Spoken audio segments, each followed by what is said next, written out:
Hello दोस्तों, मेरा नाम है योगेंद्र और मैं अपने जितने भी साथी हैं जो टीचिंग एग्ज़ाम्स की तैयारी कर रहे हैं,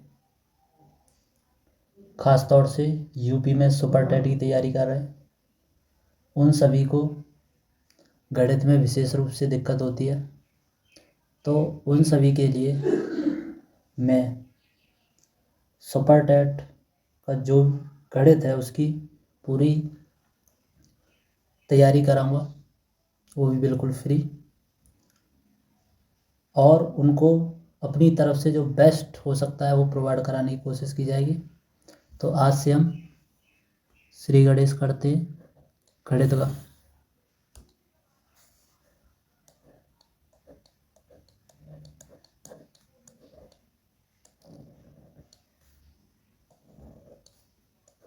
यूपी सुपर टेट 2022 हमारा ये लक्ष्य रहेगा। इसको मैं चाहूँगा जल्दी से जल्दी पूरे मैथ के सिलेबस को कवर करके आपको सारी वीडियोज़ यूट्यूब के माध्यम से प्रोवाइड कराऊँ।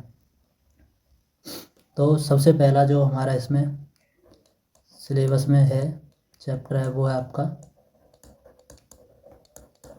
अंकीय क्षमता, जिसको हम कहते हैं इंग्लिश में कहें तो न्यूमेरिकल एबिलिटी।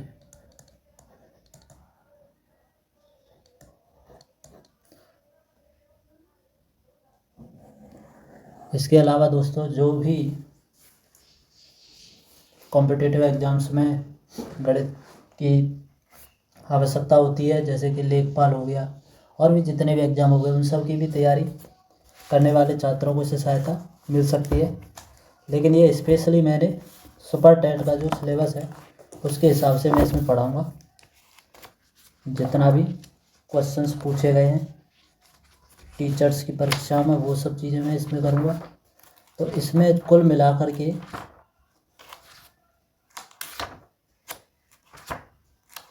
आपके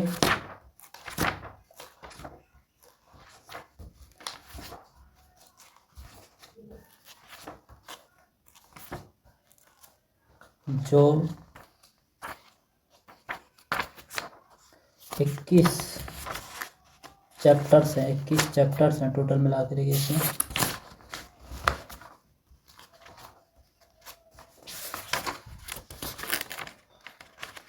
जी हाँ दोस्तों, इसमें 21 चैप्टर्स हैं। इन सभी चैप्टर्स का पूरा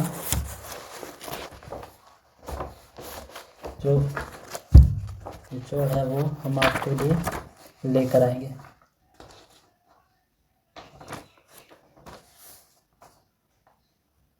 अंकीय क्षमता, गणितीय संक्रियाएं, दशमलव, स्थानीय मान, भिन्न, साधारण ब्याज, चक्रवर्ती ब्याज, लाभ और हानि, प्रतिशत, विभाज्य, गुणनखंड, एकीक नियम, बीजगणित, क्षेत्रफल, औसत, आयतन, अनुपात, सामान्य सर्वसमीकाएं, ज्यामिति, सामान्य सांख्यिकी, लघुत्तम समापवर्ती एवं महत्तम समापवर्ती। इस प्रकार 21 चैप्टर्स को हम इसमें कवर करने वाले हैं। तो आज सबसे पहले अंकीय क्षमता, जिसमें सबसे पहला हमारा टॉपिक है वो है संख्याएं। संख्याएं इंग्लिश में कहते हैं इसको नंबर। अगर इसकी परिभाषा देखी जाए तो बेसिकली जिस चीज़ से हम किसी नापने, गिनने या नामकरण में जो चीज़ हमारे काम आती है वही सब संख्याएं कहलाती हैं।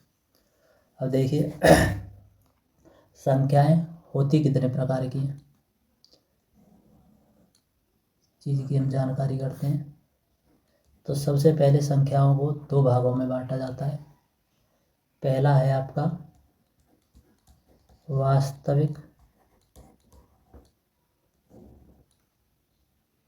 संख्याएं,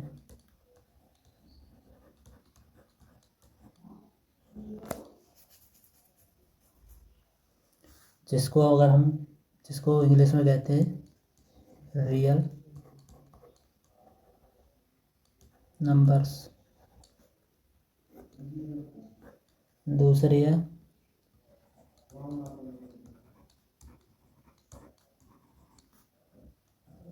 काल्पनिक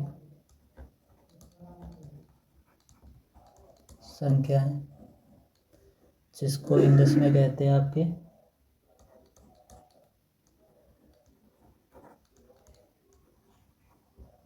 इमेजिनरी नंबर्स। दोस्तों, वास्तविक संख्याएं जो होती हैं इनको फर्दर दो भागों में बांटा जाता है। एक तो होती है आपकी परिमेय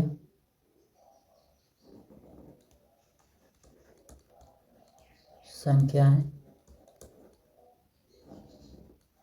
दूसरी होती है परिमेय संख्याओं की इंग्लिश होती है रेशनल नंबर्स।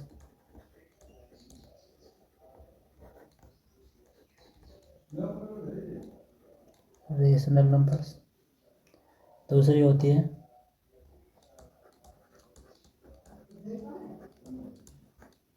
अपरिमेय संख्याएं, जिनको इंग्लिश में कहा जाता है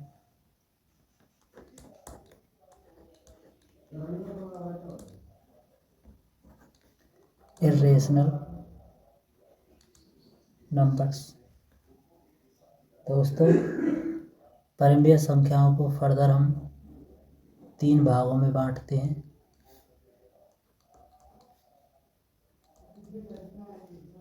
पहला भाग है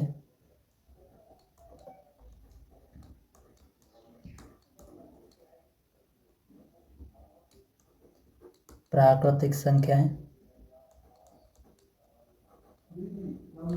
नेचुरल नंबर्स। पूर्ण संख्याएं,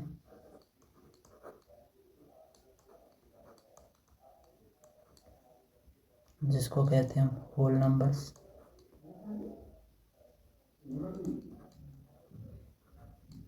होल नंबर्स। और तीसरी होती हैं आपकी पूर्णांक संख्याएं, जिन्हें हम कहते हैं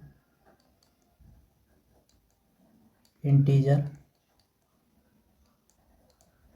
नंबर्स। दोस्तों, इस पेज को एक बार और रिवाइज करते हैं।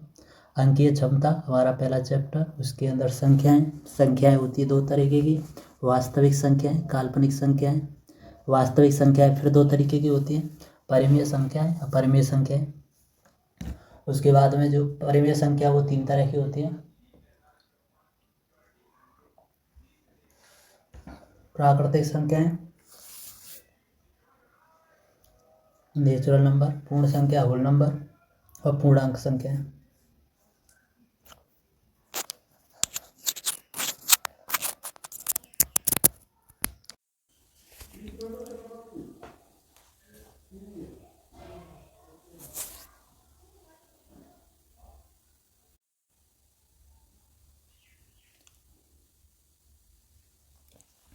दोस्तों, अब जानते हैं वास्तविक संख्याओं के बारे में।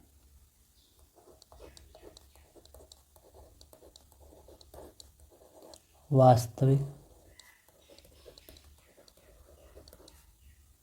संख्याएं,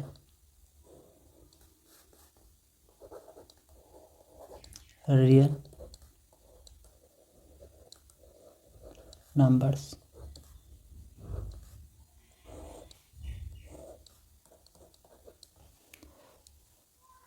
डेफिनेशन पढ़ते हैं इसकी। वे संख्याएं जो वास्तव में प्रश्न अथवा समीकरण को हल करने पर प्राप्त होती हैं उन्हें वास्तविक संख्या कहते हैं। ये संख्याएं या तो परिमेय या अपरिमेय संख्या होती हैं। ये जो वास्तविक संख्या हैं ये या तो परिमेय संख्या होंगी या तो परिमेय संख्या होंगी या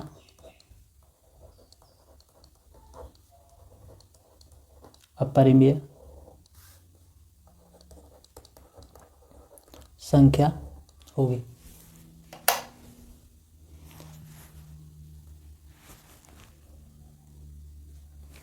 इसके उदाहरण देखते हैं, जैसे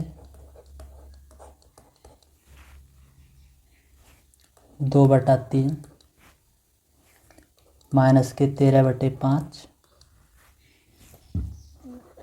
और √5। दोस्तों ये दोनों देखो, ये परिमेय संख्या है और ये आपकी अपरिमेय संख्या है। ये वास्तविक संख्याओं के बारे में जान लिया। अब डाउट होता है कि ये परिमेय संख्या क्या होती है।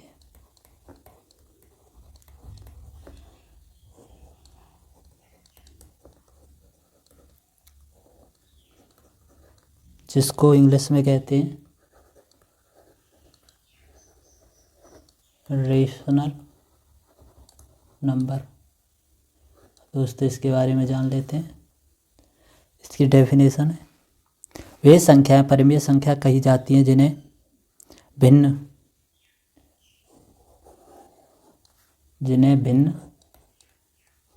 P/Q के रूप में दर्शाया जा सके। P/Q के रूप में दर्शाया जा सके, वो आपकी परिमेय संख्या कहलाती है। यहाँ पे जो P और जो Q, ये दोनों आपके पूर्णांक होने चाहिए। ये दोनों पूर्णांक होने चाहिए। और जो आपका Q है, ये जो Q is not equal to 0। Q कभी भी 0 के बराबर नहीं होना चाहिए, ये इसमें कंडीशन है। तथा P और Q दोनों में कोई उभयनिष्ठ गुणनखंड भी नहीं होना चाहिए। सभी भिन्न तथा पूर्णांक संख्याएं परिमेय संख्या होती हैं। जितनी भी भिन्न होती हैं वो, और जितने भी पूर्णांक होते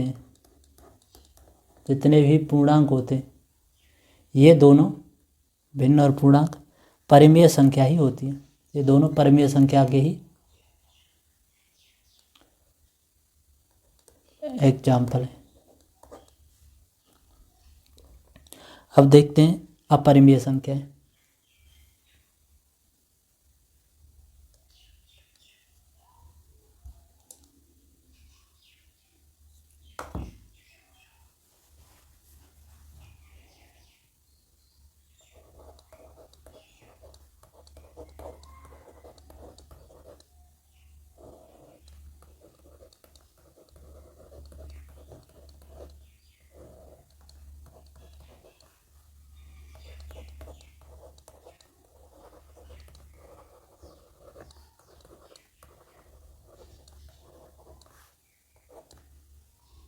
रेशनल नंबर्स, जो संख्याएं जिसे P/Q के रूप में नहीं लिया जा सकता अथवा धनात्मक पूर्णांक संख्या पूर्ण वर्ग संख्या नहीं है, उनके वर्गमूल को अपरिमेय संख्या कहा जाता है। इसमें देखिए दो कंडीशंस हैं। एक कंडीशन ये है कि वे संख्याएं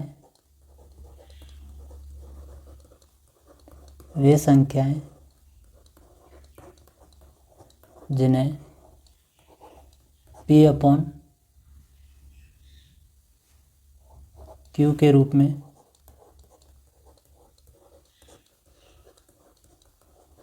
नहीं लिखा जा सकता।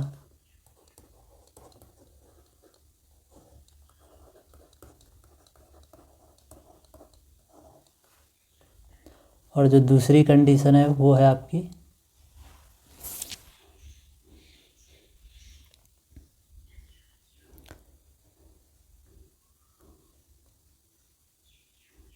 जो धनात्मक पूर्णांक जो धनात्मक पूर्णांक पूर्ण वर्ग नहीं है, पूर्ण वर्ग नहीं है,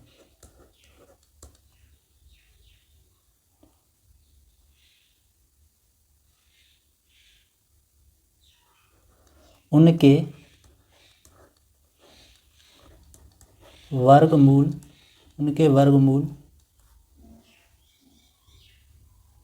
को अपरिमेय संख्या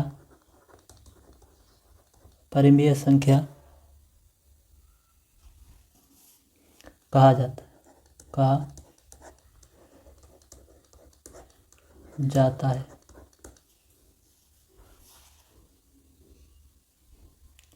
दोस्तों इसके उदाहरण देखते हैं।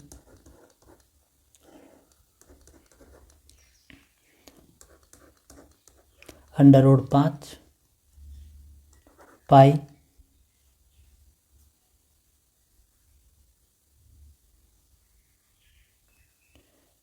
ये इसके एग्जाम्पल हो गए। आगे देखते हैं दोस्तों।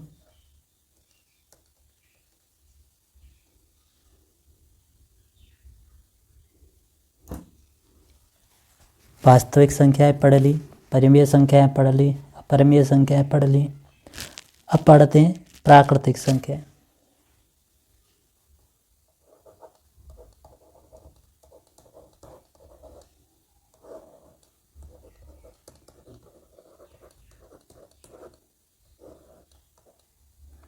जिसको इंग्लिश में कहते हैं नेचुरल नंबर्स।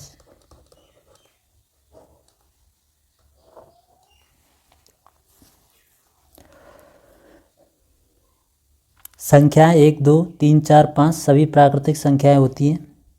इन संख्याओं से गिनने की क्रिया करते हैं। इसमें केवल धनात्मक पूर्णांक शामिल हैं। प्राकृतिक संख्याओं को कैपिटल N द्वारा सूचित किया जाता है। दोस्तों जितनी भी संख्याएं जैसे 1, 2, 3, 4, 5 इस तरीके की जितनी भी, यानी कि केवल धनात्मक पूर्णांक संख्याएं जो भी हैं, जितनी भी धनात्मक पूर्णांक संख्याएं हैं, ये सभी आपकी प्राकृतिक संख्याओं में आती है। और इसको इसका जो प्रतीक है दोस्तों, इसका जो प्रतीक है नेचुरल नंबर्स का, वो होता है कैपिटल N, जो इसका। हाँ तो दोस्तों जो कैपिटल N है वो इसका प्रतीक होता है। अब इसके बारे में, ये हमारी सारी जितनी भी संख्याएं हुई उन सब के बारे में हमने जान लिया। संख्याएं, वास्तविक संख्याएं, काल्पनिक संख्याएं, परिमेय संख्या, अपरिमेय संख्या। परिमेय का फर्दर हो जाता है प्राकृतिक, पूर्ण और पूर्णांक संख्या। इसके बाद में हमने जाना वास्तविक संख्याएं कौन सी होती हैं। परिमेय और अपरिमेय संख्याओं का जो संगठित रूप है वो वास्तविक संख्या कहलाता है। परिमेय संख्या को हमने जाना P/Q के रूप में लिख देते। P और Q दोनों पूर्णांक होने चाहिए। Q कभी भी शून्य के बराबर नहीं होना चाहिए। फिर हमने देखा परिमेय संख्या कौन सी होती है, वे संख्या जिन्हें P/Q के रूप में नहीं लिखा जा सकता। और फिर इसके बाद में हमने देखा कि जो पूर्ण वर्ग नहीं है, जो पूर्णांक और उनका अगर वर्गमूल हमने लिख दिया तो वही अपरिमेय संख्या के रूप में परिणत हो जाता है। जैसे कि ये यहाँ पे √5 था और ये पाई है, ये भी आपका अपरिमेय संख्या रेशनल नंबर है। फिर हमने जाना प्राकृतिक संख्याएं कौन सी होती हैं जो गिनने में काम आती हैं। 1, 2, 3, 4, 5 यानी कि जितनी भी धनात्मक पूर्णांक संख्या है वो सब प्राकृतिक संख्या होती हैं।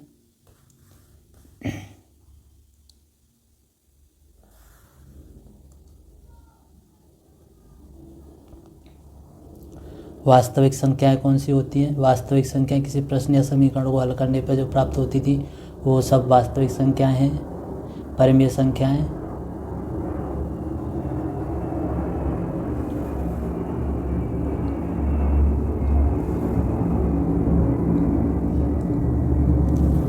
अब दोस्तों आगे बढ़ते हैं और आगे बढ़ के हम जानते हैं अब इनकी प्रॉपर्टीज के बारे में कि जो प्राकृतिक संख्याओं की क्या क्या गुण हैं।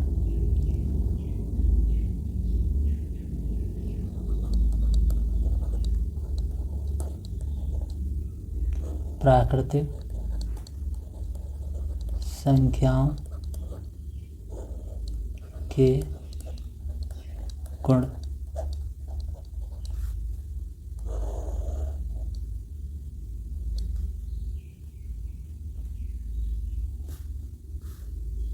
सबसे पहला है संवरक नियम।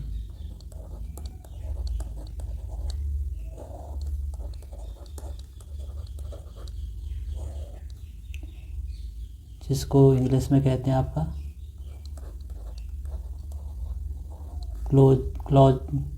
Closure law.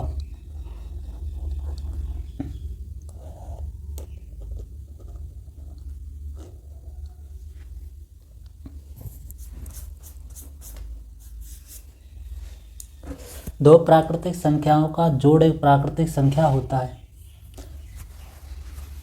इस नियम के अनुसार यदि ए और बी प्राकृतिक संख्या है, ए और बी प्राकृतिक संख्या है, तो ए प्लस बी भी प्राकृतिक संख्या होगा। ये इसका नियम है, बहुत ही सरल सा नियम। दूसरा प्राकृतिक संख्याओं का जो नियम है, प्रॉपर्टी है, वो है आपका साहचर्य नियम। इसको बोलते हैं एसोसिएटिव लॉ। एसोसिएटिव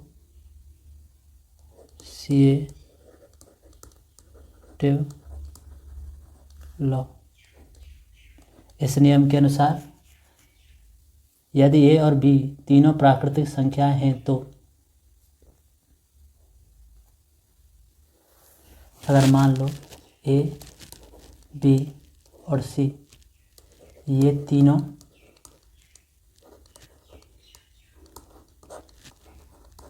प्राकृतिक संख्या है, तो इस स्थिति में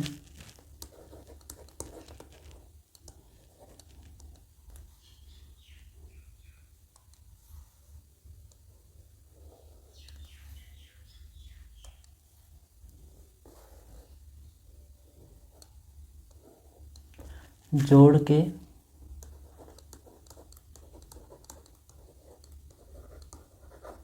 साहचर्य नियम के अनुसार ए प्लस बी प्लस सी बराबर होगा ए प्लस बी प्लस सी के। वहीं अगर गुणा के साहचर्य के नियम के अनुसार आपका ए गुणा बी गुणा सी है तो ये बराबर होगा ए गुणा बी गुणा सी के।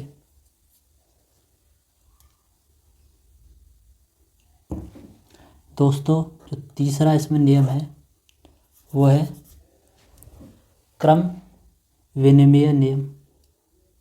वह आपका क्रम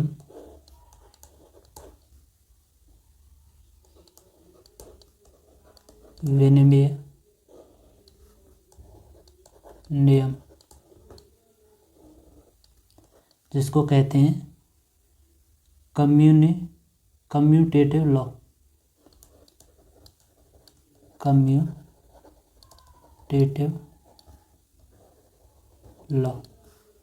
दोस्तों इस नियम के अनुसार अगर इसको हम जोड़ पे अप्लाई करते हैं तो इसमें क्या है कि जो क्रम है उसको अगर बदल दें तो भी कोई फ़र्क नहीं पड़ता। उसी तरीके से अगर गुणा का भी नियम देखें तो ए गुणा बी बराबर बी गुणा ए, कोई विशेष फ़र्क नहीं पड़ा।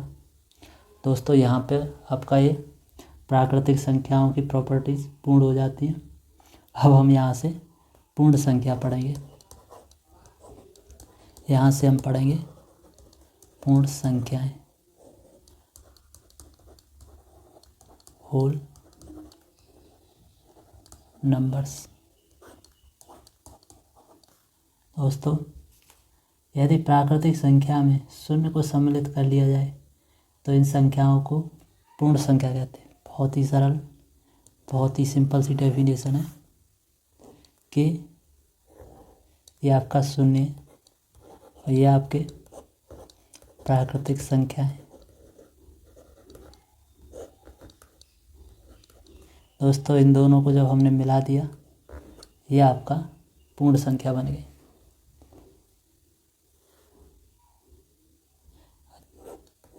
अगर इस तरीके से रिप्रेजेंट करें तो 1 0 1 2 3 4 5 ये सारी की सारी पूर्ण संख्या हैं। अब देखिए पूर्ण, अब इसी से नाम मिलता जुलता है, इसलिए बिल्कुल भी कंफ्यूज नहीं हो जाना।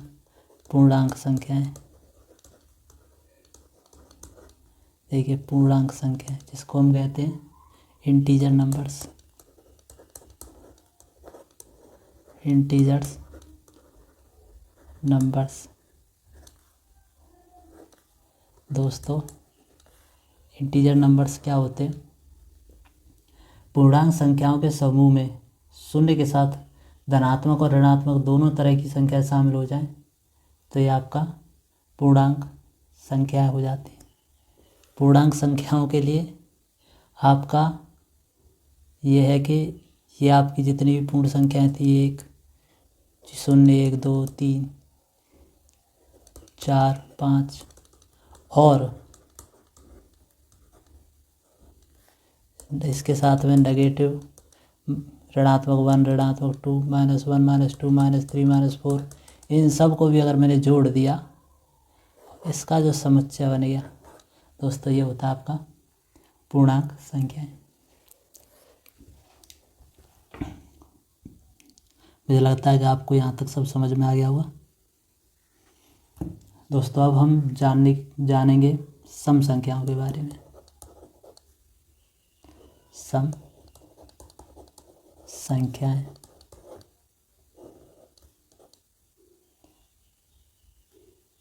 जिसको हम इंग्लिश में बोल देते हैं इवन नंबर्स, इंग्लिश में बोल देते हैं हम इवन नंबर्स। वह संख्याएं जो 2 से पूर्णतः विभाज्य हो उसे सम संख्या कहते हैं। वे संख्याएं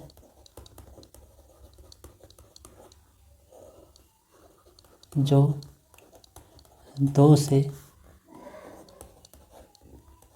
पूर्णतः विभाज्य हों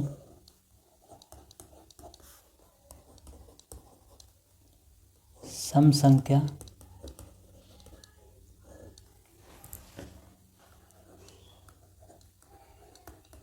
कहलाती है।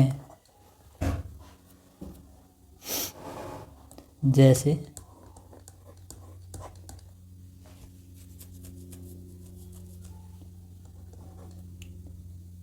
0 2 4 6 8 12 16 18 20 आदि।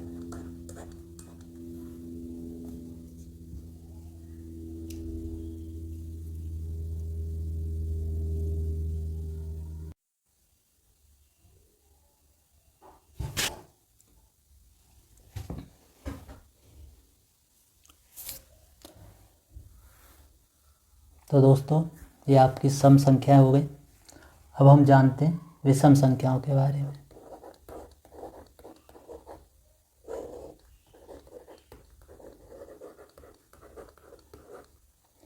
विषम संख्या, ऑड नंबर्स,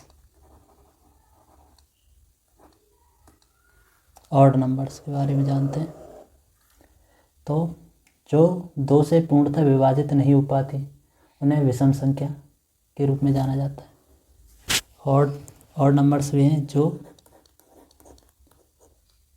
2 से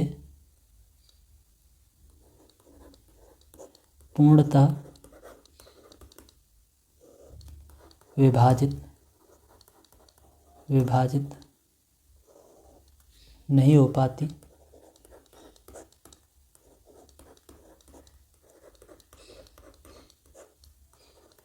उन्हें विषम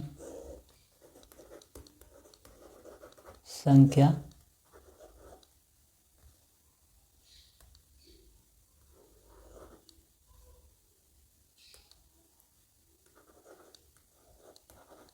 कहते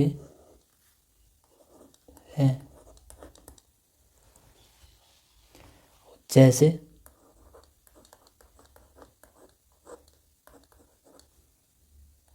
1, 3, 5, 7 आदि।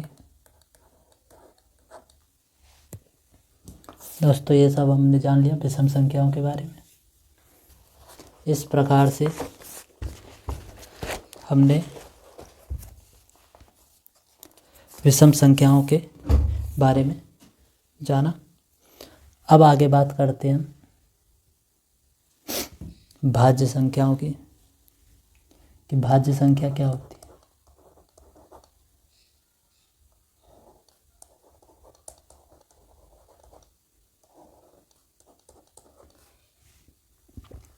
जिसको कहते हैं कॉम्पोजिट नंबर,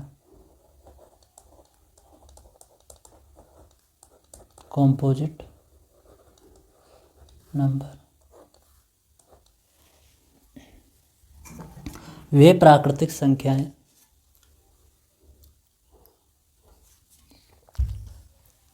जो एक और स्वयं के सिवाय किसी और से विभाज्य हो उसे भाज्य संख्या कहते हैं।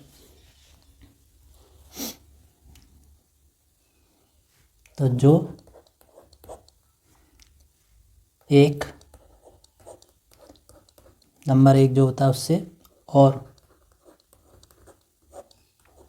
स्वयं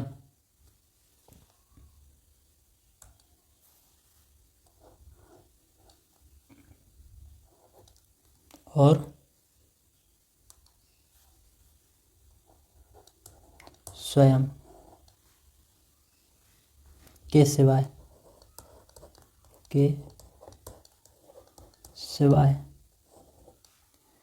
किसी और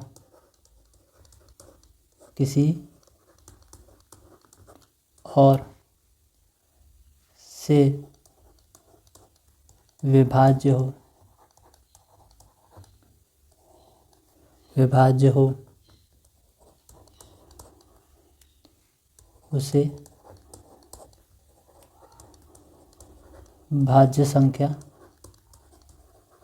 भाज्य संख्या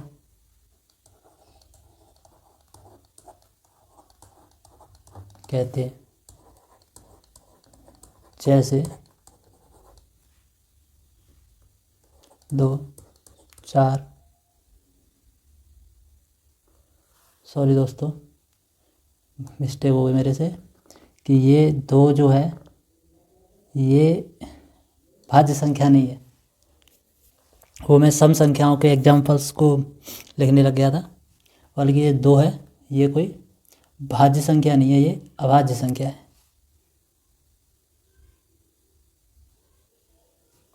इसलिए जो भी भाज्य संख्या होती है वो 4 से शुरू होती है। 4, 6, 8, 9, 10, 12 ये जो है ये सारी भाज्य संख्या होती है। 2 एक अभाज्य संख्या है, क्योंकि 2 या तो एक से डिवाइड होती है या स्वयं से डिवाइड होती है। तीसरी तो कोई चीज़ है ही नहीं जिससे वो दो डिवाइड हो, तो इसलिए दो अभाज्य संख्याओं में गिनती की जाती है दो की। अब आगे देखो, अभाज्य संख्या, अभाज्य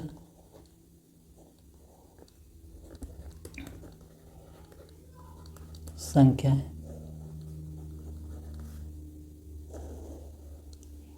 जिनको हम कहते हैं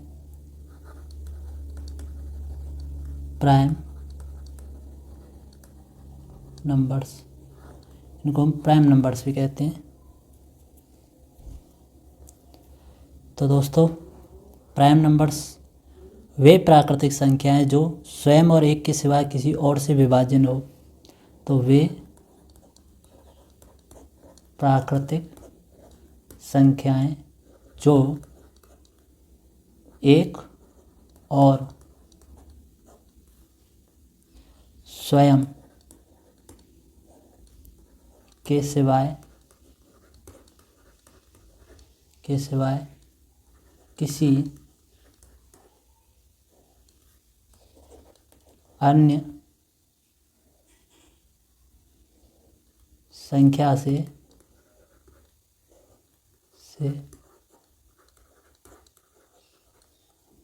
विभाज्य न हो, उसको अभाज्य संख्या कहते हैं। जैसे अब यहाँ पे आएगा आपका सबसे छोटी अभाज्य संख्या 2, 3, 5, 7, 11, 13, ये सभी अभाज्य संख्या है।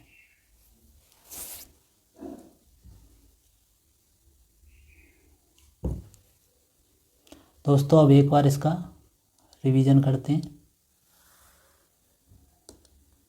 प्राकृतिक संख्याओं के जो गुण थे वो, तो प्राकृतिक जो आपका संवरक नियम, क्लोजर लॉ, बहुत ही सरल था, जिसमें था ए और बी अगर प्राकृतिक संख्या है तो ए प्लस बी भी प्राकृतिक संख्या होगा।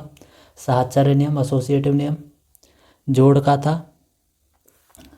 ये वाला नियम जोड़ का था आपका, A plus small bracket B plus C बराबर A plus B small bracket बंद प्लस सी, गुणा का ये था।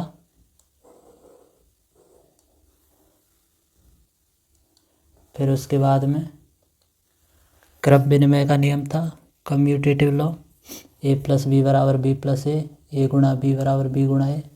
फिर हमने जाना पूर्ण संख्याएं क्या होती है। अगर प्राकृतिक संख्या में शून्य को जोड़ दिया जाए तो पूर्ण संख्या बन जाती है। पूर्णांक संख्याएं, शून्य और प्राकृतिक संख्याओं के अलावा अगर ऋणात्मक संख्याएं भी जोड़ दी जाएं तो आपकी पूर्णांक संख्या हो जाती है।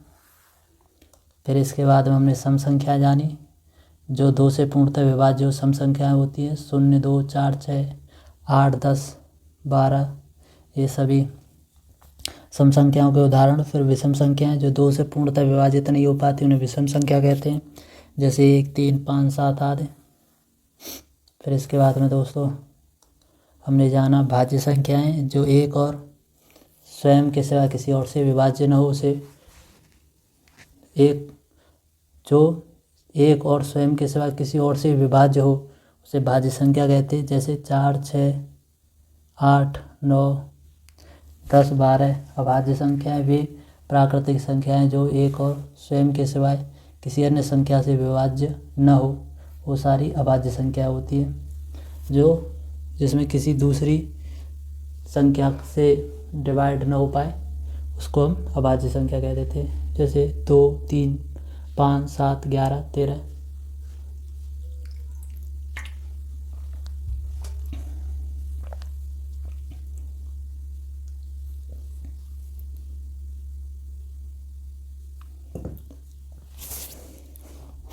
अब आगे देखते हैं कि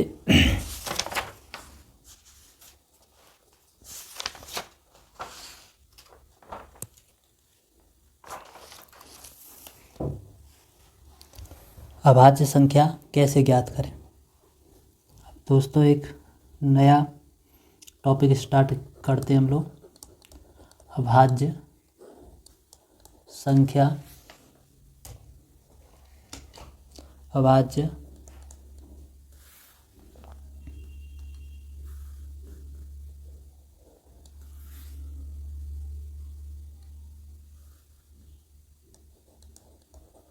संख्या कैसे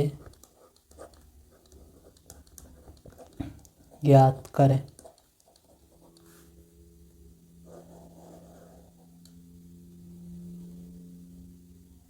तो दोस्तों, माना x कोई दी गई संख्या है तथा n वह छोटी से छोटी प्राकृतिक संख्या है कि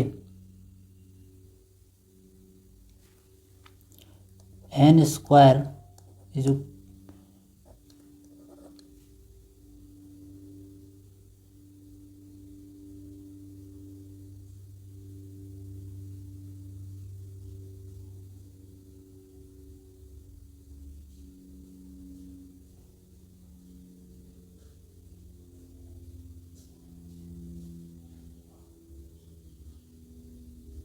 दोस्तों इस चीज़ को आप याद रखो,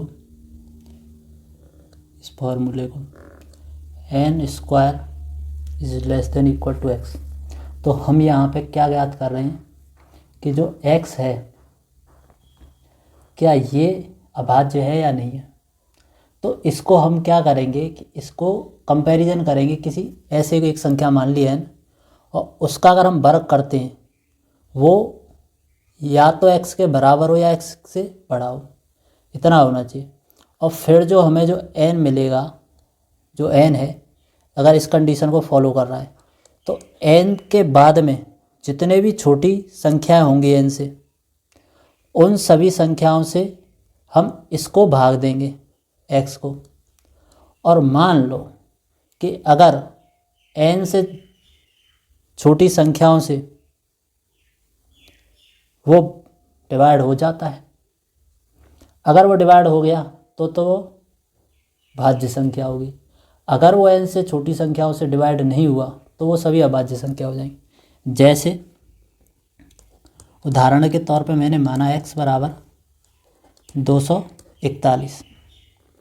अब 241 के लिए मैंने जो देखा कि जैसे अब मान लो 15 का स्क्वायर करते तो 225 होता है, और अगर 16 का स्क्वायर करते हैं तो आपका ये 256 होता है।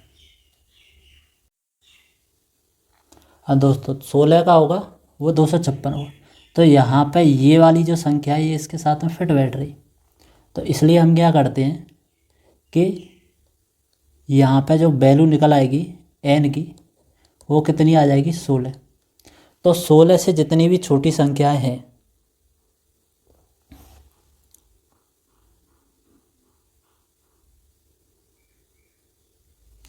जितनी भी छोटी अभाज्य संख्या है, जितनी भी छोटी अभाज्य संख्या है, तो इससे जो छोटी अभाज्य संख्या है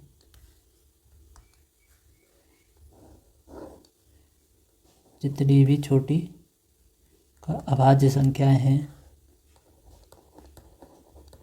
अभाज्य संख्या है, इससे जितनी भी छोटी अभाज्य संख्या है, तो कौन कौन सी है वो, 2, 3, 5, 7, 11, 13, ये सभी से छोटी अभाज्य संख्या हो गई। अब इनसे हम इसको भाग दे के देखेंगे 241 को। देखो दोस्तों, 2 से तो नहीं जाएगी। क्यों नहीं जाएगी? क्योंकि इसके पीछे का जो अंक है वो सम नहीं है। 3 से अगर दें तो 3 से देने के लिए हम इनको क्या है, इसकी सारे अंकों का योगफल निकालेंगे तो 2 और 4 6 और 1 7, 7 3 से डिवाइड नहीं, 3 से भी नहीं जाएगी, 5 से भी नहीं जाएगी क्योंकि इकाई पे 0 या 5 होना चाहिए। 7 से दें तो 7 से भाग दे के देखते हैं हम, तो 7 3 21, 3 31, 7 चौक 28, और यहाँ पर ये बचे आपके 3। तो 7 से भी ये पूर्ण रूप से विभाजित नहीं हो रहा। 11 से भी नहीं होगा दोस्तों, क्योंकि इसके ऑड जगह पर जो नंबर है उनका टोटल 3 हो रहा, इवन का 4 हो रहा, घटाने पे 1 बच रहा, या तो 0 होना चाहिए, 11 होना चाहिए 11 से डिवाइड के लिए। 13 से डिवाइड चेक करते हैं 13 के लिए। तो एक बार ये आपके बचेंगे कितने, 7, ये बचा आपका 1 और यहाँ से 11। तो 17 पंजे 65, 17 हाँ 13 पंजे 65, 13 छः 78, 13 सत्ते 91, 13 सत्ते 91, 91। तो ये 0 और यहाँ पे 13 सत्ते 13 अट्ठे 8 बार जाएगा ये।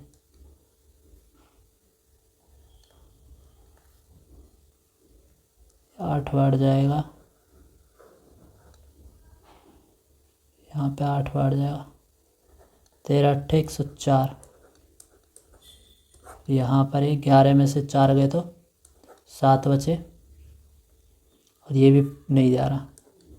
तो इसके जिसमें जो n था, n से जितनी भी छोटी अभाज्य संख्याएं थी उन अभाज्य संख्याओं से ये आपका विभाज्य नहीं है। तो इसका मतलब क्या है कि 241 एक अभाज्य संख्या है, एक अभाज्य संख्या है।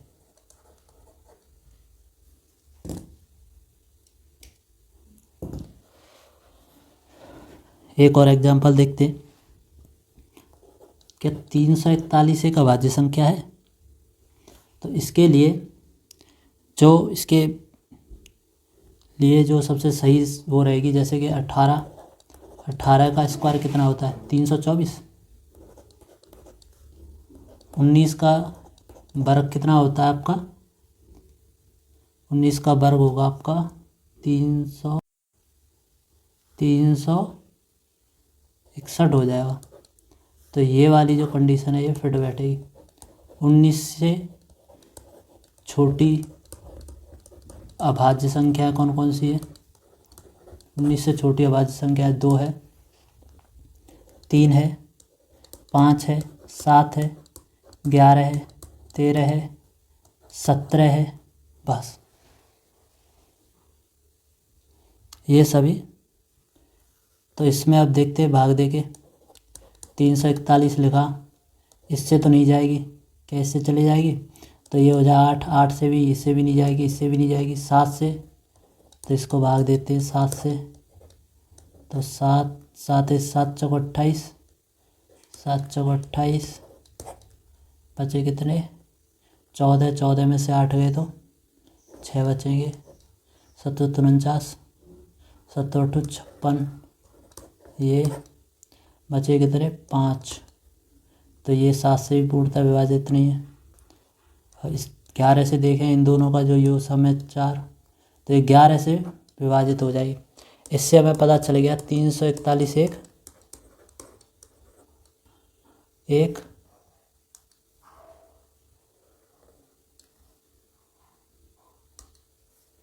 भाज्य संख्या है, एक भाज्य संख्या है।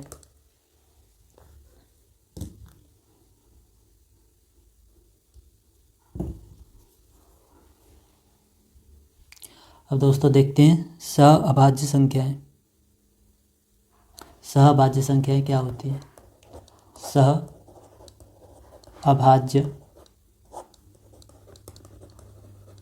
संख्याएं जिसको बोलते हैं आपके को प्राइम नंबर्स। दोस्तों को प्राइम नंबर्स के बारे में जानते हैं कि ये क्या होते हैं। दो प्राकृतिक संख्याएं जिनमें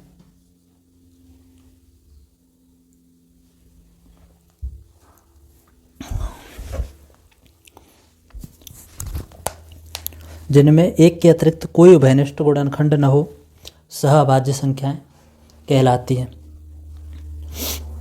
इसका मतलब क्या हुआ कि देखिए दोस्तों, दो प्राकृतिक संख्याएं चाहे वो आपकी भाज्य संख्या हो चाहे अभाज्य संख्या हो, कोई मैटर नहीं करता, लेकिन उन दोनों के बीच में एक के अलावा कोई दूसरा उभयनिष्ठ गुणनखंड नहीं होना चाहिए। एक मतलब 1 के अलावा, यानी वो एक दूसरे को किसी भी तरीके से उनके बीच में कोई गुणनखंड नहीं होना चाहिए, वो एक दूसरे से कुछ भी उनमें उभयनिष्ठ फैक्टर नहीं हो, तो वो क्या कहलाती हैं आपकी, वो कहलाती हैं सह अभाज्य संख्या। अभी मैं एक एग्जांपल बताऊंगा तो उससे आपको और अच्छे समझ में आ जाएगी। तो इसके लिए क्या क्या है, अगर लिखना हो तो मैं जिनमें एक के अतिरिक्त कोई उभयनिष्ठ गुणनखंड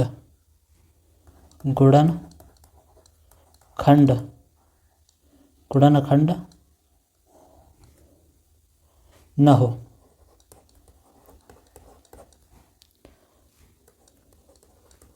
सह अभाज्य संख्या कहलाती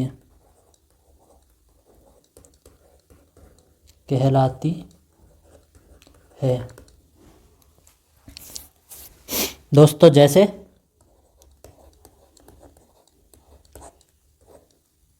9 और 16, दोस्तों देखो 9 और 16, 9 भी भाज्य संख्या है, 16 भी भाज्य संख्या है, लेकिन जब ये दोनों जोड़े में आ गई तो एक दूसरे के प्रति ये क्या है, सहअभाज्य संख्या है। ये आपका कॉन्सेप्ट है। तो दोस्तों अभी हम यहाँ पर इसको अब अच्छी तरीके से समझ चुके हैं। एक बार अगर आपको चाहिए तो मैं आपको रिवीजन और करा देता हूँ।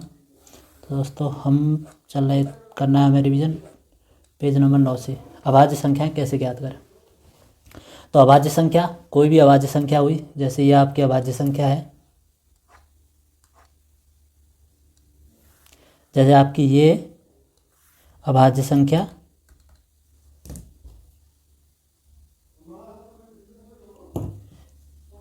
ये देखो दोस्तों ये आपकी अभाज्य संख्या थी। अब हमें क्या करना है कि इस अभाज्य संख्या से बड़ी एक संख्या होगी, जैसे कि 256 का जो वर्गमूल होगा वो होगा 16, और 16 से जितनी भी छोटी संख्याएं अभाज्य संख्या, जैसे 16 से छोटी 2, 3, 5, 7, 11, 13, ये सभी, इन सभी अभाज्य संख्याओं से इस संख्या को हम भाग देंगे। और अगर ये इससे इन सब से भाग देने पर ये अगर विभाज्य नहीं हुई तो इसका अर्थ निकल आएगा कि ये हमारी 241 है, जो ये आपकी भाज्य संख्या है। और अगर इसमें भाग देने पर ये डिवाइड हो गई तो समझ जाएंगे कि यह हमारी भाज्य संख्या नहीं है, बल्कि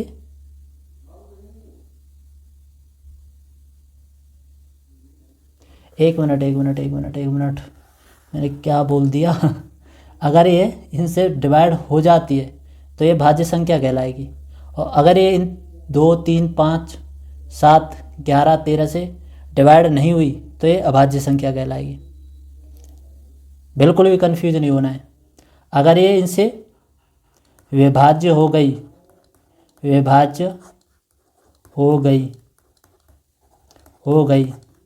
तो ये क्या कहलाएगी, आपकी भाज्य संख्या। और अगर ये इनसे विभाज्य नहीं हुई तो ये क्या कहलाएगी, आपकी अभाज्य। ये समझ लो। जैसे यहाँ पे इस एग्जाम्पल में सभी से ट्राई किया, किसी से विभाज्य नहीं हुई, तो मैंने यहाँ पे घोषणा कर दी कि ये तो भाई अभाज्य संख्या है। कोई कन्फ्यूजन तो नहीं है? ठीक है। अब ये था जिसमें ये विभाज्य हो जाती है, देखो 11 से विभाज्य हो जाती है 341, और मैंने यहाँ घोषणा कर दी कि ये भाज्य संख्या के विभाज्य हो गई। अब हम 11 में हमने सहभाज्य संख्याओं के बारे में पता करा। अब हम देखते हैं आगे, नया कॉन्सेप्ट देखते हैं। एक नया कॉन्सेप्ट आपका स्थानीय मान। दोस्तों ये एक अगला चैप्टर, ये आपका स्थानीय मान।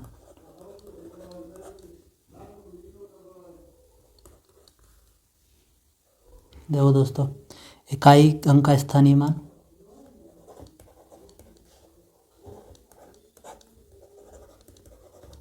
अंक का स्थानीय मान, वो क्या होगा, वो होगा इकाई का अंक।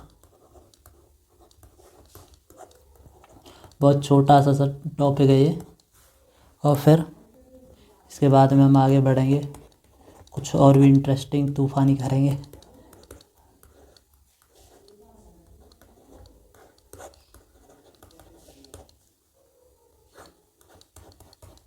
दहाई का अंक गुणा 10,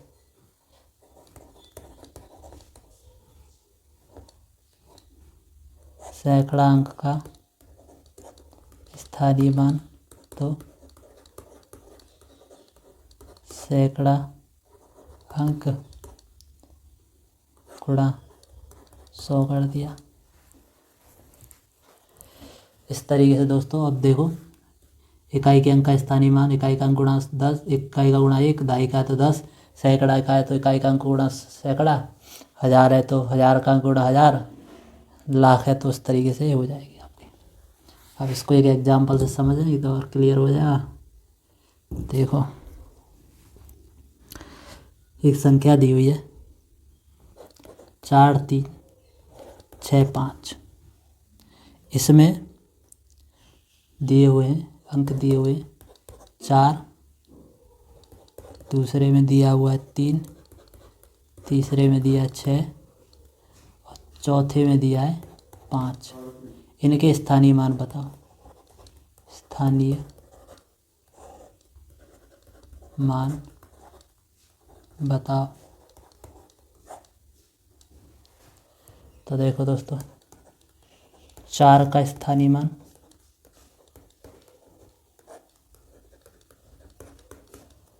तो देखो पहले ये देखते हैं कहाँ पे, इकाई, दहाई, सैकड़ा, हज़ार, तो 1000वें का अंक गुणा 1000,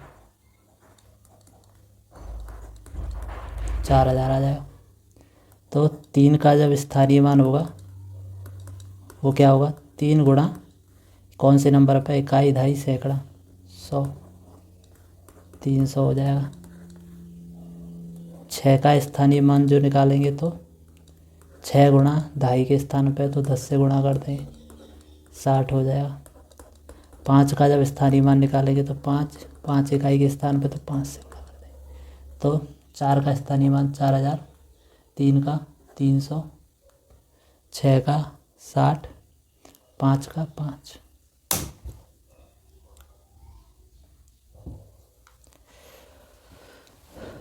आगे देखते हैं, एक और सवाल है, इसमें दिया हुआ है संख्या, यहाँ लिख देते हैं बीच में कौन सी संख्या है, 9 5 6 3 4 में निम्न अंकों का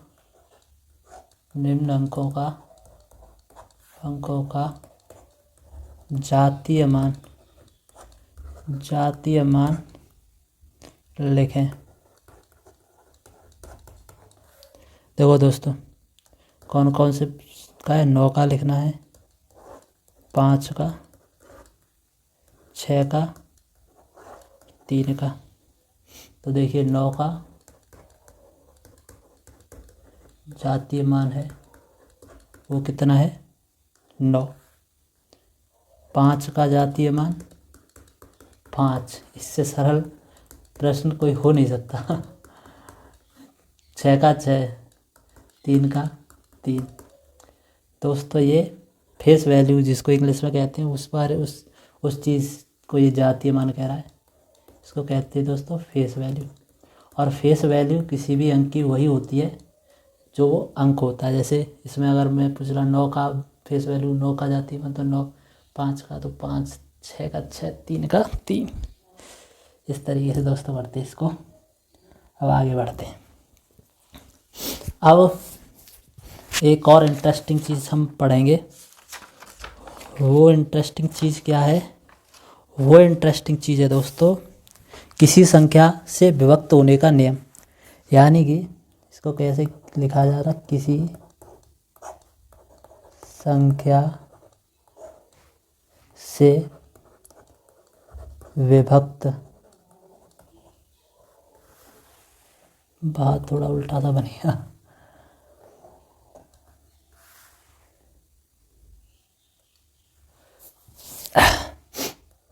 विभक्त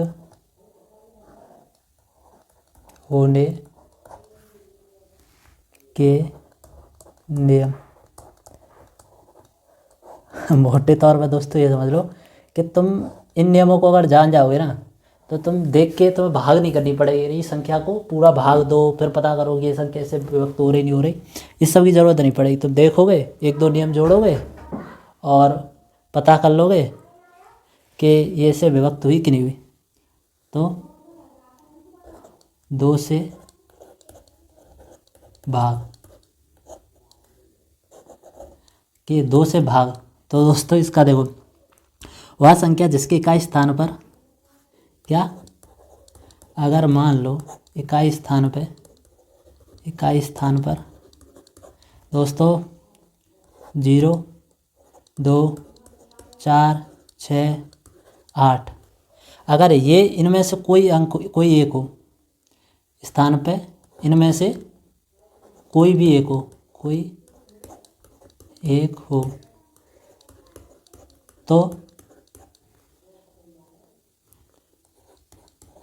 ऐसी संख्या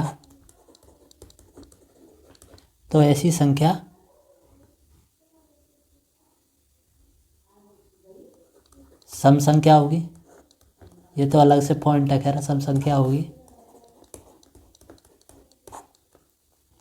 तो ऐसी संख्या सम संख्या होगी और मेन बात यह है कि 2 से विभाज्य हो जाएगी,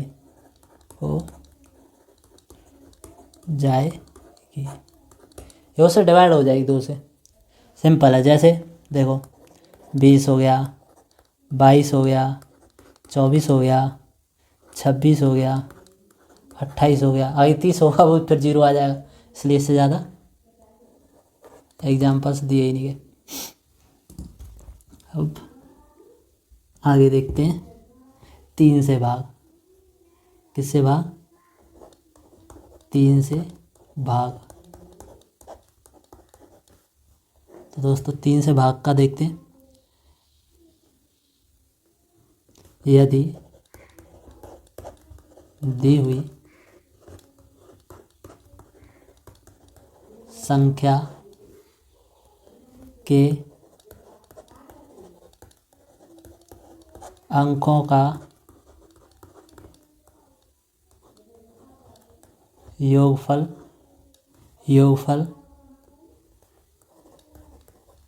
3 से विभाजित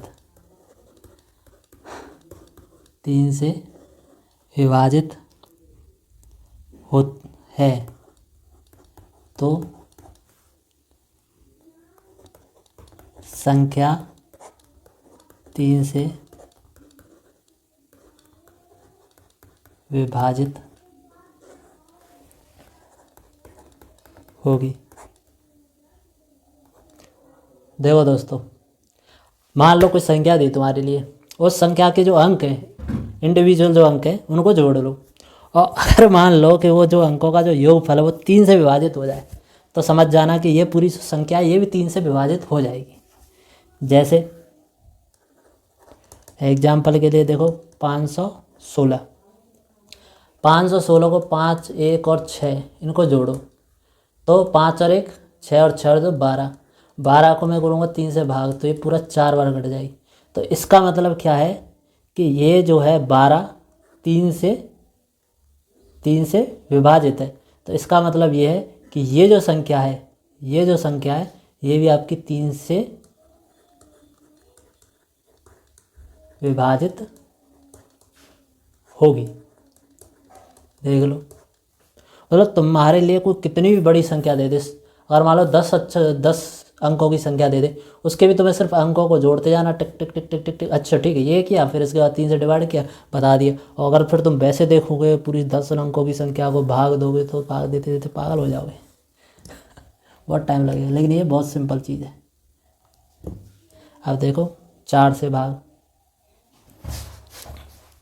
के 4 से भाग का कैसे पता करें, कि 4 से भाग का कैसे पता करना है। तो देखो, यदि किसी संख्या के इकाई और दहाई अंकों से बनी संख्या, देखना क्या है आपको, इकाई और दहाई, इकाई और दहाई के अंकों से बनी संख्या 4 से विभाजित हो, 4 से विभाजित हो,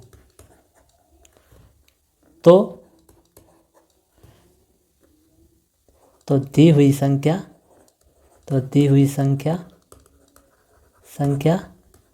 4 से विभाजित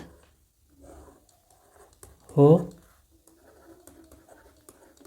जाएगी। तो देखो दोस्तों, इसमें उदाहरण देखो, उदाहरण दिया जैसे मैं लिया 1 1 3 2। तो दोस्तों इसके इकाई और दहाई से कौन सा अंक बन रहा है, 32। 32 को मैंने 4 से भाग दिया, 8 को 32, अरे पूरा विभाजित हो गया, इसका मतलब ये 4 से विभाज्य हो जाएगी। ऐसे ही मैं कोई एक संख्या लिखता हूँ और मैं पूछता हूँ आप लोगों से,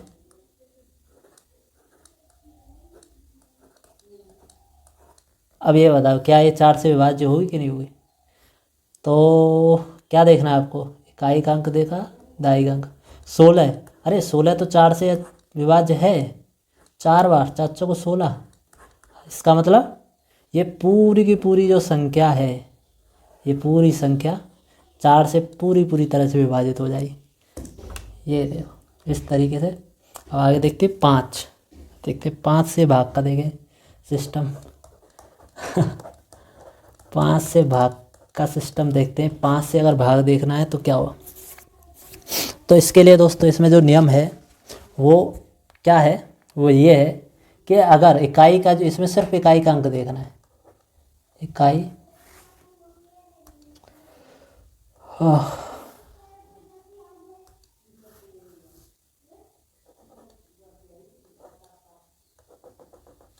जो इकाई का अंक है, जो इकाई का अंक है, इकाई का अंक यदि 0 या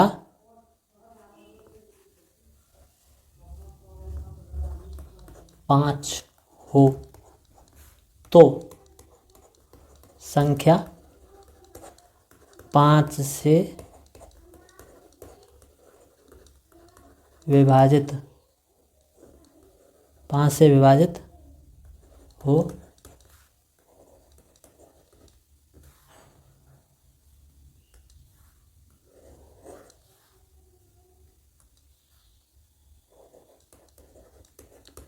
जाएगी। बहुत सिंपल है, देखो जैसे आपका 10 15 20 25 या कोई ऐसे अनजान बताता मैं, जैसे देखो ये ये ये ये ये ये ये ये तो इस संख्या को अगर मैंने पूछा तो क्या ये 5 से विभाजित हो जाएगी, तो आपने देखा लास्ट में अरे 0 इकाई का अंक हो जाएगी। ऐसे ही एक और संख्या लिखा, क्या ये हो जाएगी, आपने देखा इकाई का अंक अरे 5 हो जाएगी। तो इस तरीके से ये आगे बढ़ते हैं। 6 से भाग, अब देखिए 6 से भाग का पता करते हैं। 6 से भाग के लिए क्या होता है कि कोई संख्या है, कोई भी संख्या, इसमें देखो 6 किससे बना है, 2 गुणा 3 से। 2 से भाग देने के लिए कोई संख्या क्या होनी चाहिए, सम होनी चाहिए। और 3 से भाग के लिए क्या, उसका अंकों का योग, 3 से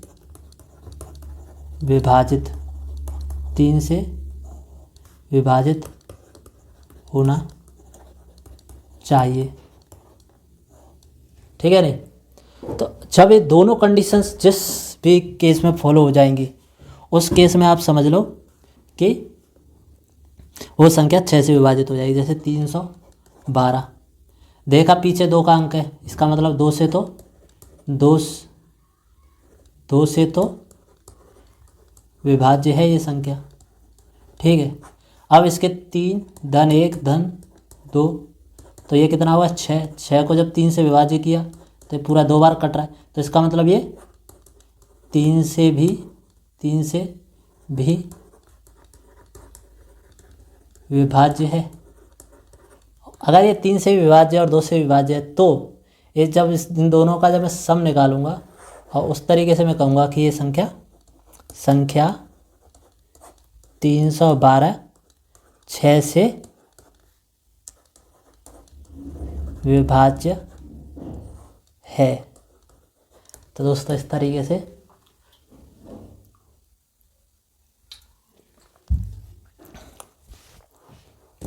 इस कॉन्सेप्ट को हम समझ गए। अब आगे बढ़ते हैं। 6 से हो गया 8 से भाग,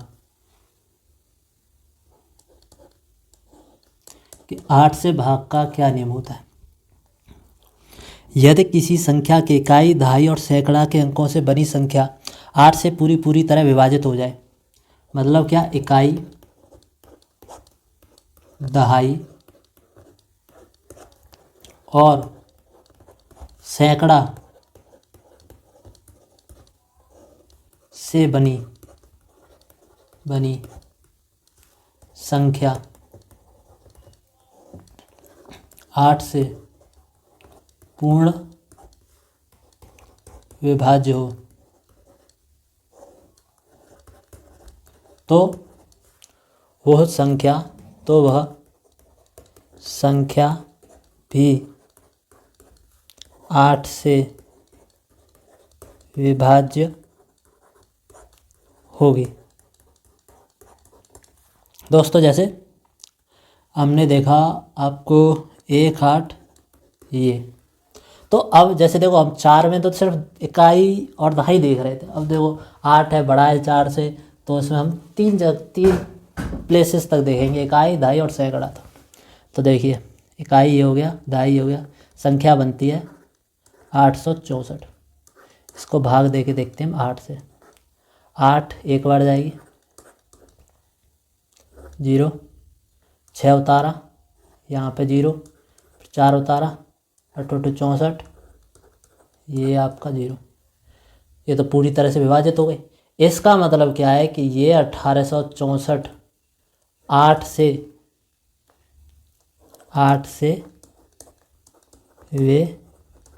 विभाज्य है। वहीं पे हमें सिर्फ मतलब किससे है, 864। इसके आगे हम कुछ भी लिख दें, चलो बस करते हैं। तो ये कुछ भी लिख दें, ये जो संख्या भी होगी, ये जो पूरी संख्या है, ये भी 8 से विभाज्य होगी, ये भी 8 से विभाज्य होगी। अब देखिए 9 से भाग, 9 से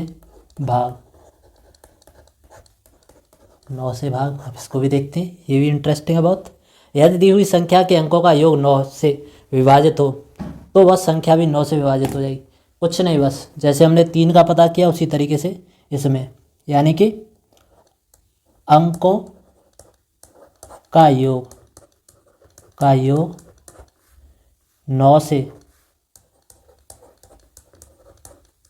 विभाज्य है, 9 से विभाज्य है, तो संख्या भी 9 से विभाज्य हो जाएगी। तो संख्या भी 9 से विभाज्य हो जाएगी। अच्छा, फिर इसके लिए उदाहरण देखते हैं। तो उदाहरण के लिए मैंने लिया 24,309।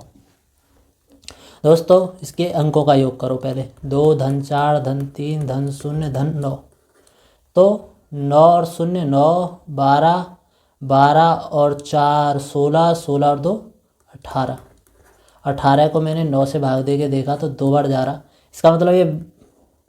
इसका मतलब क्या हुआ?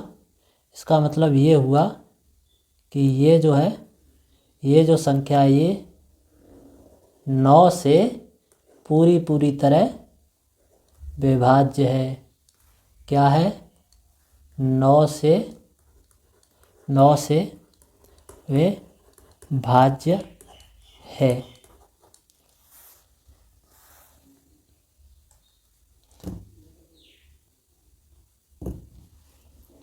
अब आगे देखते हैं दोस्तों। 9 के बाद में आएगा 10। 10 तो सीधे समझ लो कि आपका इकाई के अंक अगर 0 है ना, 10 से विभाज्य हो जाएगा। 11 से देखते हैं। ये थोड़ा ट्रिकी है लेकिन आपके लिए कुछ भी नहीं है। 11 से भाग देंगे तो देखो दोस्तों, 11 से भाग देना है ना, तो यदि दाईं ओर से किसी संख्या के विषम स्थानों के अंकों का योगफल और सम स्थानों के अंकों का योगफल का अंतर 11 से विभाजित हो या उनका अंतर 0 हो तो वह संख्या 11 से विभाजित हो जाती है। देखो, इसको समझने के लिए नियम नहीं लिखते, डायरेक्ट एग्जाम्पल से समझाते हैं और फिर आपको खुद नियम कंफ्यूज कर देगा नहीं तो। देखो, मैंने लिखा 9,09,183। तो देखो, दाईं तरफ से इसके सबसे पहले जो देखो विषम स्थान कौन से, ये एक, ये तो देखो स्थान 1 हो गया, इसको मैंने नंबर दिया 2, इसको दिया 3, इसको दिया 4, इसको दिया 5, इसको दिया 6। तो इसमें जो विषम कौन कौन से, 1, 3, 5। सम कौन कौन से, सम ऊपर निशान लगा रहा, ये सम है, ये भी सम है और ये भी सम स्थान पर, सम प्लेस, यानी कि ये जो नंबर है इस प्लेस का ये 2 है, इस तरीके से। अब दोस्तों इनको टोटल कर लो आप, जो सम वाली जगह है इनको, और इसको मैं नीचे से हटा दूं।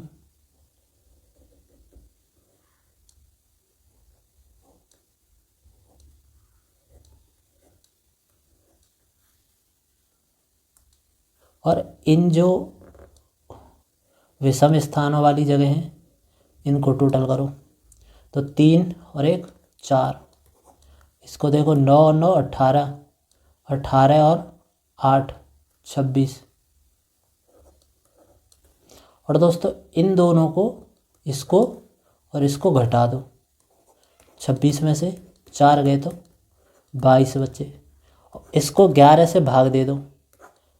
अब जैसे इसमें ये पूर्ण रूप से कट गया तो इसका मतलब क्या होगा कि ये जो संख्या है, ये जो संख्या है ये 11 से विभाज्य, 11 से विभाज्य होगी, 11 से विभाज्य होगी।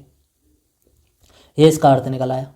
अगर मान लो कि किसी जगह पर ये जो सम,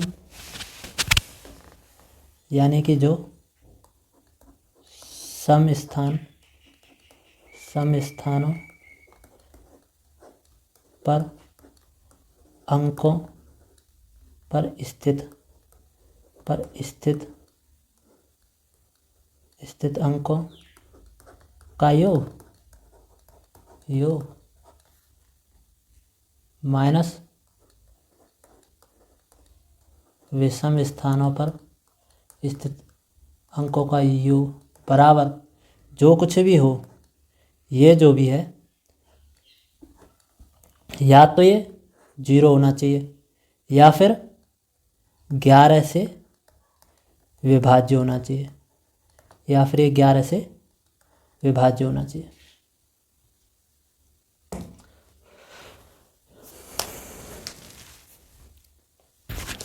ये हुई आपकी जो मुख्य विभाजन के जो नियम थे वो हम लोगों ने जान लिए। अब दोस्तों मैं आपको बता दूं, कुछ सूत्र बताता हूं, कुछ सूत्र बताते हैं कि जिससे आपको बहुत फ़ायदा मिलेगा आगे प्रश्न करने में। तो कुछ विशेष सूत्र, दोस्तों कोई भी एक भी चीज़ छोड़ी नहीं जाएगी, आपको पूरा कोर्स कराया जाएगा। ए प्लस बी का होल स्क्वायर, तो इसको एक्सपेंशन, इसका जो विस्तार है वो क्या होता है दोस्तों, A square plus B square plus 2ab, ये आपका विस्तार होता है। दूसरा a माइनस बी का होल स्क्वायर करें तो A square plus B square minus 2ab। तीसरा जो है वो है आपका A cube minus B cube. तो इसको कैसे करते हैं, देखो इसको याद, इसके साथ साथ में ट्रिक बताते जाते, देखो आपको जो चीज़ें याद रखनी। देखो अगर यहाँ पे ए और प्लस के बीच में, ए और बी के बीच में प्लस है, तो बाकी के जितने भी जगह हैं उन सभी जगह पर प्लस ही आएगा। A square plus B square plus 2ab। अगर यहाँ पे माइनस है तो दोस्तों पहला ए स्क्वायर आएगा, फिर दूसरे वाले का स्क्वायर होगा प्लस में, फिर तीसरे वाले का जो होगा उसमें क्या है, माइनस आ जाता है, माइनस 2ab। क्योंकि इसका स्क्वायर करोगे, ए का स्क्वायर ए स्क्वायर हो जाएगा, माइनस बी का स्क्वायर भी प्लस बी स्क्वायर हो जाएगा। जब माइनस गुणा माइनस होता है तो वो माइनस गुणा माइनस होता है तो प्लस में हो जाता है, लेकिन जब इन दोनों का जब गुणा होगा प्लस ए और माइनस बी का, तो ये माइनस 2ab आ जाएगा। तो इस तरीके से अब इसको जैसे समझोगे, ए क्यू माइनस बी क्यू, तो सबसे पहले ब्रैकेट में इन दोनों को उतार दो ऐसे का ऐसा, ए माइनस बी, और उसके बाद में क्या करना है आपको, A square plus B square plus A B.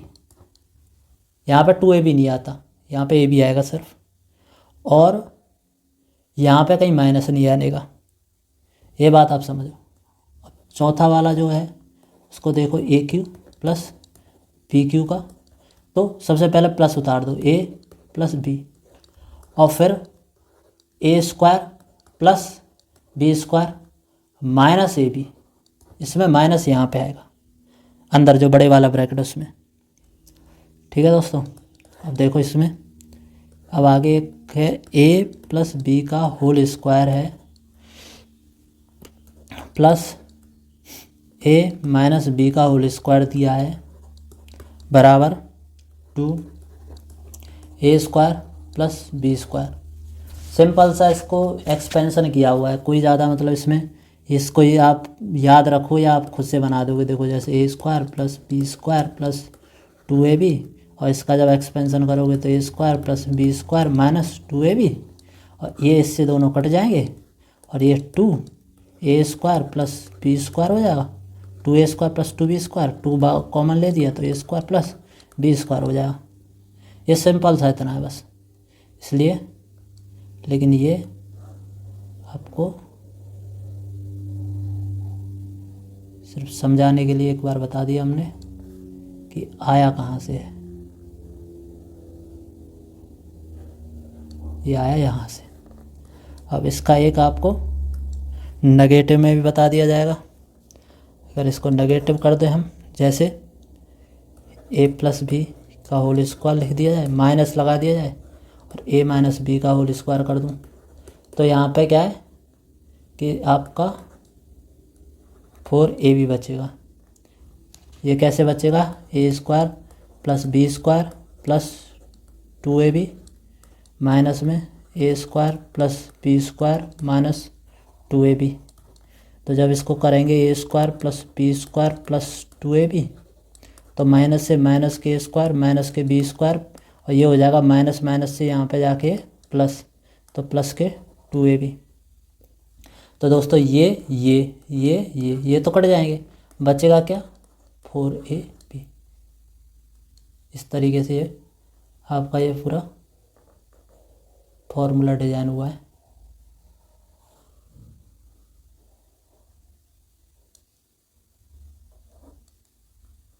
अब देखिए फॉर्मूला नंबर 7। फॉर्मूला नंबर 7 क्या है?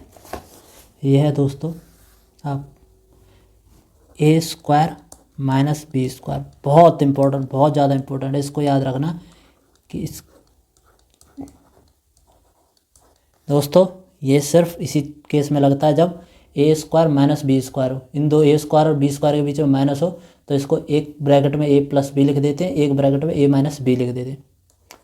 और अगर मान लो यहाँ पे कहीं प्लस हो जाए तो दोस्तों इसका कोई फार्मूला है नहीं, उसका तो कोई फार्मूला नहीं है उस वाले का। इस तरीके का कोई फार्मूला नहीं है कि इसको कहीं पे चिन्ह चेंज कर दिया जाए, वो इस तरीके से नहीं बनता, फिर वो अलग ही चीज़ है।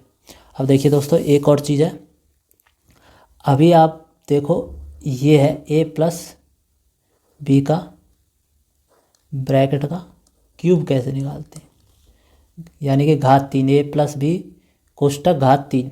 तो पहली संख्या का क्यूब, दूसरी संख्या का क्यूब, तीसरी संख्या 3 ए बी और a प्लस बी, a का क्यूब b का क्यूब प्लस 3ab ब्रैकेट में a प्लस बी, इस तरीके से।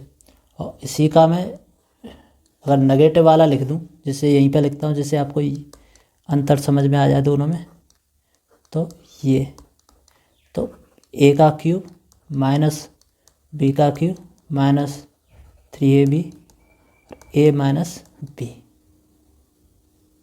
ये आपका इसमें यहाँ पे भी माइनस हो गया, यहाँ भी माइनस हो गया और यहाँ पे भी माइनस हो गया। तो दोस्तों ये सब एक बार आप इसको और देख लो अच्छे से।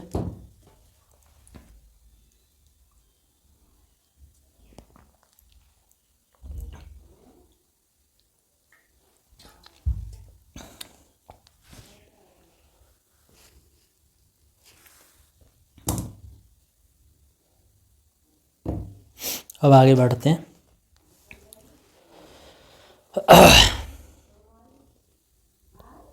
इधर आपके 9 फार्मूले हो गए। फार्मूला नंबर 10, तो 10वां जो सूत्र है वो है आपका, अगर मान लो कहीं पर लिखा है ए बी और इसके ऊपर जो घात है एक्स ली है, तो इसका मतलब क्या होता है?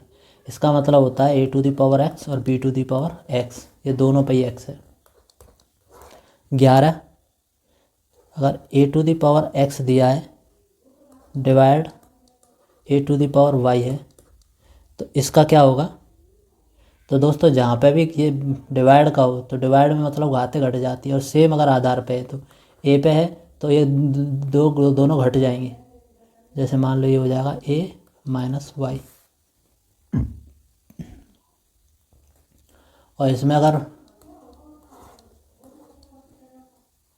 देखो ऐसे अगर a⁴x बराबर b⁴x दिया हुआ है, तो अगर दोस्तों इस तरीके की अगर कंडीशन दी है, दोनों की घातें बराबर है, तो यहाँ पे ये सिद्ध हो जाता है ये बराबर b होगा ही होगा। ये आपके फॉर्मूले हो गए, इनको अच्छे से देख लो।